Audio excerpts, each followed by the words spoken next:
नमस्कार।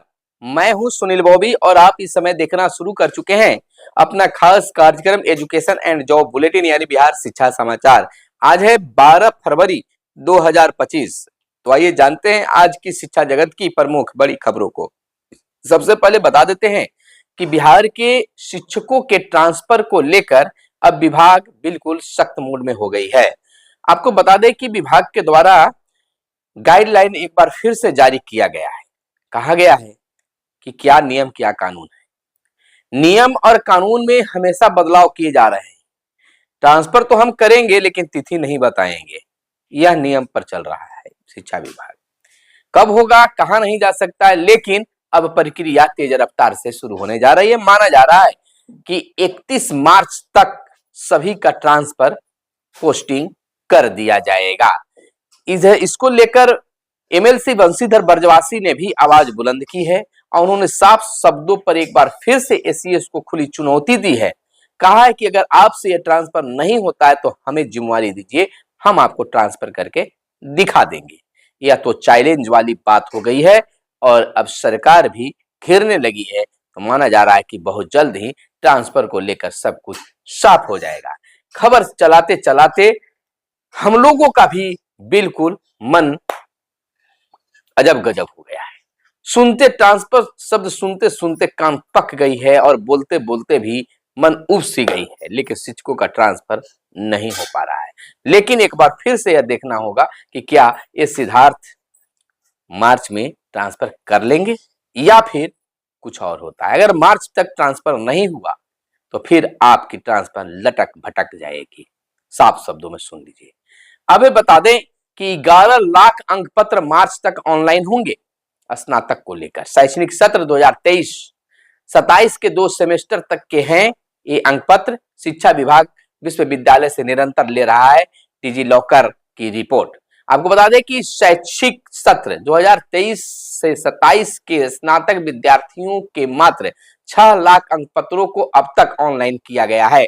वहीं अभी 11 लाख अंक पत्रों को अपलोड किया जाना है।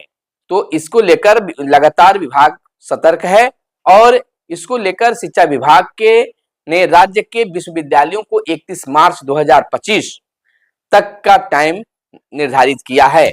आपको बताते चले कि इसको लेकर लगातार कार्य प्रगति पर है। आपको बताते चले कि विभाग ने डिजी लॉकर पर अंक पत्रों को अपलोड करने की धीमी गति पर नाराजगी भी व्यक्त की है। तो इसका भी काम जल्द पूरा कर लिया जाएगा। अगली खबर की ओर चलने से पहले आपसे आग्रह है कि चैनल पर पहली बार आए हैं या अब तक चैनल को सब्सक्राइब नहीं किए हैं तो चैनल को जरूर सब्सक्राइब कर लीजिएगा। आपसे विनम्र अपील है कि आपने इस मुकाम तक पहुंचाया है और आगे भी हमें आगे बढ़ाएंगे। इधर सिमतुल्ला के लिए 18 से लिए जाएंगे आवेदन। बीपीएससी ने सिमतुल्ला आवासीय विद्यालय जमुई में माध्यमिक के कुल 41 और उच्च माध्यमिक के 21 शिक्षकों की नियुक्ति के लिए प्रारंभिक परीक्षा में सफल अभ्यर्थी मुख्य परीक्षा में शामिल के लिए 18 फरवरी से 10 मार्च तक आवेदन कर सकते हैं। आवेदन ऑनलाइन आयोग की वेबसाइट www.bpsc.bihar.gov.in पर जाकर कर सकते हैं। आयोग ने इससे संबंधित पूरी जानकारी आयोग की वेबसाइट पर उपलब्ध करा दी है। वहीं डीयू निर्माण कार्यों की जिम्मेदारी से अब मुक्त हो जाएंगे। शिक्षा विभाग का फैसला, शैक्षणिक विकास निगम स्कूलों को कराएगा निर्माण।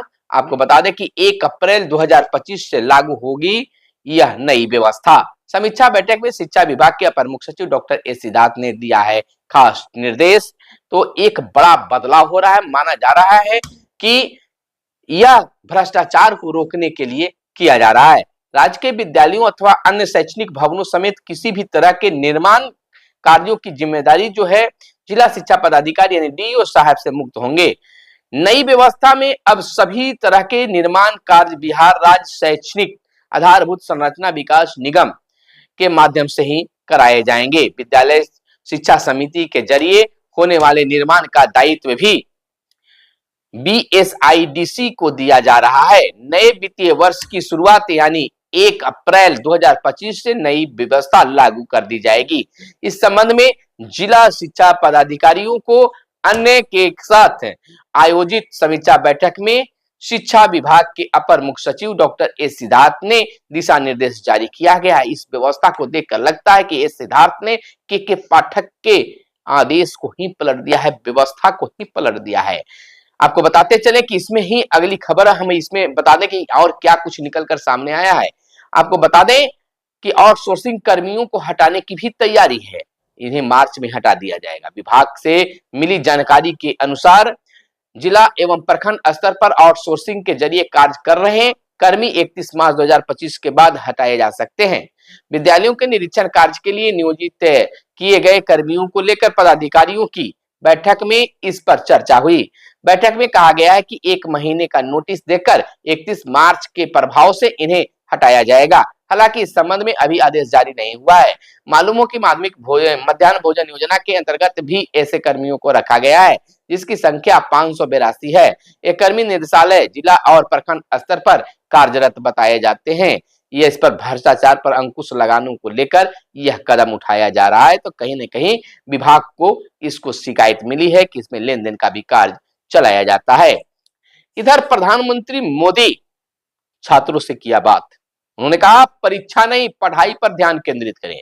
प्रधानमंत्री ने छात्रों को तनाव मुक्त रहने और विफलताओं से नहीं डरने के गुर भी सिखाएं। आपको बता दें कि प्रधानमंत्री नरेंद्र मोदी ने सोमवार को छात्रों को परीक्षा पे चर्चा कार्यक्रम के दौरान तनाव मुक्त रहने, समय प्रबंधन और विफलताओं से नहीं डरने के गुर सिखाए। उन्होंने माता पिता से कहा कि वे छात्रों को दूसरे के सामने मॉडल की तरह न खड़ा करें। मोदी ने सचिन तेंदुलकर का उदाहरण देते हुए कहा कि इसमें उनके माता पिता ने साथ दिया। मोदी ने अभिभावकों से अपने बच्चों को समझाने और उनकी क्षमता को समझने को कहा। मोदी ने लगभग 35 छात्रों से दिल्ली के सुंदर नर्सरी में बातचीत की। इस कार्यक्रम का प्रसारण छात्रों, शिक्षकों और अभिभावकों ने देखा। कार्यक्रम के दौरान प्रधानमंत्री ने छात्रों को तेजी से बदलती तकनीक और उसके सही इस्तेमाल के बारे में बताया। उन्होंने तकनीक से समय बर्बाद करने वाली गतिविधियों से बचने को भी कहा। प्रधानमंत्री नरेंद्र मोदी ने छात्रों से कहा कि परीक्षा को जीवन का अंतिम लक्ष्य नहीं समझना चाहिए, क्योंकि जो फेल हो जाते हैं उनका जीवन रुक नहीं जाता।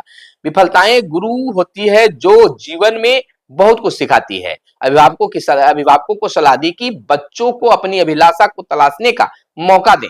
उन्होंने कहा कि बच्चों की तुलना नहीं करनी चाहिए, किसी भी छात्र को दूसरे छात्रों के बीच में नहीं टोकना चाहिए, यानी कि बच्चों को भी प्रेफरेंस मिलना चाहिए। खास बातें हुई है इसमें। अगली खबर बता दें कि ITE निःशुल्क शिक्षा के लिए राज्य भर से 26,000 पंजीयन आए हैं। 30% से अधिक आवेदन हुए हैं सत्यापित। 60% आवेदनों को किया जाना है सत्यापन। वैशाली और जहानाबाद से आए सर्वाधिक है आवेदन। आपको बता दें कि इन जिलों में सबसे अधिक आवेदन आए हैं।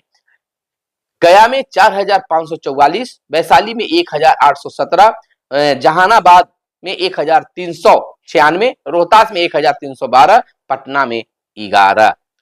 यह क्या है शिक्षा का अधिकार अधिनियम, इसको मिलना है लाभ। इसको आप तो समझते हैं कि किस अधिकार के तहत आपको यह कानून बनाया गया है, कानून में क्या बातें आती है। अगली खबर की ओर चलने से पहले आपसे आग्रह है कि अंत तक बने रहेंगे। इधर शिक्षा विभाग में 7,000 से अधिक आउटसोर्सिंग कर्मियों की सेवा 31 मार्च को समाप्त। विभागीय लोग संभालेंगे सब कार्य, लेकिन इतने दिनों तक कार्य करने के बाद अगर यह विभाग फैसला ले रही है तो क्या सही है, या आप पर छोड़े जाते हैं। कमेंट करके बताइए कि जो 2 साल, 4 साल, 5 साल, 8 साल से जो काम कर रहे हैं उनको इस अवस्था में हटाने पर उनका जीविका कैसे चलेगा, उनका बाल परिवार कैसे चलेगा, आप पर छोड़े जाते हैं। कमेंट करके बताइएगा। अगली खबर यह निकलकर सामने आ रही है कि बिहार बोर्ड से मैट्रिक की परीक्षा एकदम सामने है। इंटर की परीक्षा समाप्त होने वाली है, साइंस पेपर की परीक्षा समाप्त हो गई है और मैट्रिक की अब तैयारी शुरू हो गई है। मैट्रिक की परीक्षा में 1 घंटे पहले शुरू होगा प्रवेश, आधा घंटा पहले बंद हो जाएगा मुख्य द्वार। चारदीवारी फांदी तो परीक्षा से निष्कासित, जूता मोजा पहनकर नहीं आ सकेंगे। यह खास कह दिया गया, चप्पल पहनकर ही परीक्षा केंद्र में प्रवेश करना होगा। बिहार विद्यालय परीक्षा समिति यानी बिहार बोर्ड की मैट्रिक परीक्षा 17 से 25 फरवरी तक दोनों पालियों में आयोजित की जाएगी।